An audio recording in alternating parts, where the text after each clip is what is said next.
നെയ്യാറ്റിൻകര ഊരുട്ടുകാല സ്വദേശിയായിട്ടുള്ള മാനസിക വെല്ലുവിളി നേരിടുന്ന അനന്തുവിനെ നാലംഗ സംഘം തട്ടിക്കൊണ്ടുപോയി മർദ്ദിച്ചിട്ടിന്നിപ്പോൾ 3 ദിവസം പിന്നിടുകയാണ്. നെയ്യാറ്റിൻകര പോലീസിന് കുടുംബം പരാതി നൽകിയിട്ടും ഇതുവരെയും ഈ പ്രതികളെ ആരെയും തന്നെ ഇതുവരെയും പിടികൂടാൻ സാധിച്ചിട്ടില്ല. നമുക്കൊപ്പം അനന്തുവും കുടുംബവും ഉണ്ട്. അനന്തു, എന്നായിരുന്നു ഈ സംഭവം നടക്കുന്നത്? തിങ്കളാഴ്ച. അനന്തു കളിക്കാൻ വേണ്ടിയിട്ട് ഗ്രൗണ്ടിൽ പോയതാണ്. പോയി. ഇവരിൽ എത്ര പേരാണ് അന്ന് വന്നത്? അന്ന് ഒരാൾ വണ്ടിയിൽ ബൈക്കിൽ വന്നു. അനന്തുവിനെ അറിയാവുന്ന ആളായിരുന്നു അത്? ഇല്ല, ഒരാൾ അപ്പത്തെ വീട്ടില. അത് അറിയാം അയാളെ. എന്ത് പറഞ്ഞാ കുട്ടി കൊണ്ടുപോയെ? കളിക്ക് കുപ്പട കളിക്ക് പോയി. അനന്തുവിന് ഫുട്ബോൾ ഇഷ്ടമാണ്? കുപ്പട ക്രിക്കറ്റ്. ഫുട്ബോളും ക്രിക്കറ്റും ഇഷ്ടമാണ്. അപ്പോൾ ഫുട്ബോൾ കളിക്കാമെന്ന് പറഞ്ഞാണ് കൊണ്ടുപോയത് ഇവർ. എവിടെയാണ് കൊണ്ടുപോയെന്ന് അറിയോ? കമ്മോട് അന്നോത്ത് പെരുമ്പോർ. എവിടെയാ കൊണ്ടുപോയിട്ട് മർദ്ദിച്ചത് ഇവര്? വീട്ടിൽ. ആരുമില്ലായിരുന്നു ആ വീട്ടിൽ? ആരുമില്ല. എത്ര പേരുണ്ടായിരുന്നു? പിന്നീട് ഒരാളെ വന്ന് ബൈക്കിൽ കൊണ്ടുപോയി, പിന്നെ കൂടെ ആരൊക്കെ വന്നു? കൂടെ വീണ്ടും 3 പേര്. എന്ത് പറഞ്ഞിട്ടാ മർദ്ദിച്ചത്? എന്തിട്ടാ ഇങ്ങനെ മർദ്ദിച്ചത്? എന്തിനാ അടിച്ചത്? എന്തിനാ അവര്? അതിനെ മറ്റേ പീഡിപ്പിച്ചു അവര്. അനന്തവനെ സമ്മതിച്ചില്ല? സമ്മതിച്ചില്ല.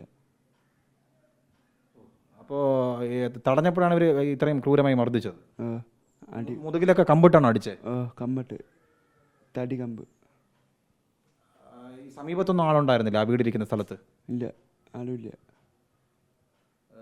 ഇതിന് ശേഷം ഇവർ കെട്ടിയിട്ടോ കസേരയിൽ?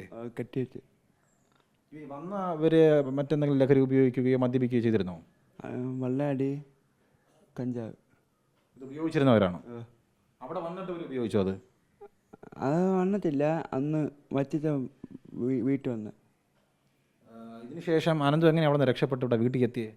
അവ വീട്ടിൽ അന്ന് പോയി, നീയായിട്ട് പോയി. പൊട്ടനെ കെട്ട മാറ്റി, ഉടുപ്പ് പാൻ്റ് ഇല്ല, എട്ട് നിക്കറ വന്ന് ഓടി വന്ന്. കെട്ടിയിട്ടതിന് ശേഷമാണോ മീശയും തലമുടിയൊക്കെ അവർ ഷേവ് ചെയ്തത്?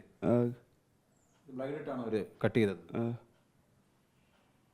ഇപ്പോൾ പോലീസിൽ പരാതി കൊടുത്തിട്ടുണ്ട്. അമ്മ മോന് നല്ല ഇച്ചിരി കായികപരമായി കളിക്കാനൊക്കെ പോകുന്നവരാണല്ലേ? കളിക്കാൻ പോകുന്നുണ്ട്. ആര് പറഞ്ഞാലൊന്നും കേൾക്കില്ല. അവന്മാരെ കൂടിയൊക്കെ കമ്പനി അടിച്ച് പോകലെന്ന് പറഞ്ഞാൽ ഇതിൽ 2 പേരെ അവനറിയാം, 2 പേരെ അവനറിയില്ല.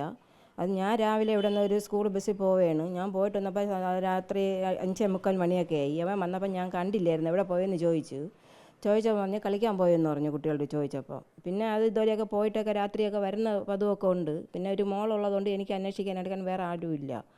അങ്ങനെ പോയിട്ട് വന്ന് രാത്രിയായിട്ട് ഇവനെ കണ്ടില്ല. ഞാൻ അവിടെ കയറി അവനായിട്ടൊക്കെ ഞാൻ ഇവിടെ കയറി വീട്ടിലുണ്ടായിരുന്നു. രാവിലെ 5 മണിക്ക് ഞാൻ സ്കൂളിൽ പോകാൻ വേണ്ടിയൊക്കെ എണീറ്റ് നോക്കിയപ്പോൾ 5:15 പുറത്ത് വന്ന് കതവ് തട്ടി. ഞാൻ എണീറ്റ് നോക്കിയപ്പോൾ ഇവൻ മറിഞ്ഞു വരുന്നു. അപ്പോൾ ഞാൻ പെട്ടെന്ന് നോക്കി, വെള്ളം അടിക്കുന്ന സൈസൊന്നും അല്ല, എന്നാലും ഞാൻ പെട്ടെന്ന് നോക്കിയിട്ട് പറഞ്ഞ് കുറുക്കൊക്കെ പാടായിട്ട് കിടക്കണം. എന്നിട്ട് ഞാൻ ചോദിച്ചപ്പോൾ ഒന്നും മിണ്ടിയില്ല.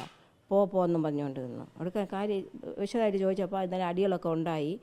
2 കുട്ടികൾ ഇതുപോലെ വന്ന് സ്കൂളിൽ കളിക്കാൻ പോയെടുത്ത് സ്കൂട്ടിയിൽ ഒരു ചെറുക്കൻ വന്ന് വിളിച്ചുകൊണ്ട് പോയി. ജിത്തു, പിന്നെ റംസി അക്കരെയുള്ള ആ പയ്യ അവിടെ ഉണ്ടായിരുന്നു. ഇവനെ വിളിച്ചുകൊണ്ട് പോയി മുറിക്കകത്ത് പൂട്ടി പറക്കിയിട്ട് മർദ്ദിച്ച് പീഡനത്തിനൊക്കെ ചെയ്യാനായിട്ടൊക്കെ പറഞ്ഞിട്ട് ഇവ അനുസരിച്ചില്ല. അങ്ങനെയൊക്കെ ഉണ്ടായിരുന്ന സംഭവങ്ങളാണ്. ക്രൂരമായിട്ട് മർദ്ദിച്ചു. ഇപ്പോൾ നല്ല രീതിയിലൊക്കെ പെരുമാറിയവന്മാർ. കണ്ണിൽ ഇടിച്ചതാണോ അനന്തു അവർ?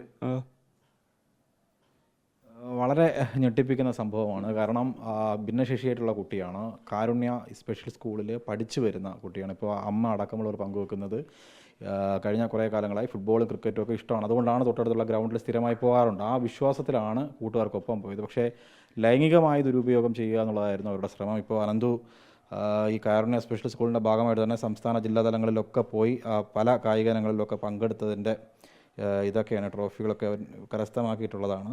അപ്പം അങ്ങനെ വെല്ലുവിളികൾ, മാനസികമായ വെല്ലുവിളികൾ നേരിടുമ്പോഴും അവനൊത്ത കഴിവുകളുണ്ട്. പക്ഷേ ലഹരി സംഘമാണ് എന്നുള്ളത് തന്നെയാണ് അമ്മയും ആ കുടുംബവും പങ്കുവെക്കുന്നത്. പോലീസ് എത്രയും വേഗം ഈ പ്രതികളെ പിടികൂടണം, അവർക്ക് തക്കതായിട്ടുള്ള ശിക്ഷ നൽകണം എന്നുള്ളൊരു ആവശ്യമാണ് മുന്നോട്ട് വെക്കുന്നത്. വീഡിയോ ജേർണലിസ്റ്റ് മനു ബാലകൃഷ്ണനൊപ്പം reporter Arun Solomon, in reporter, Thiruvananthapuram.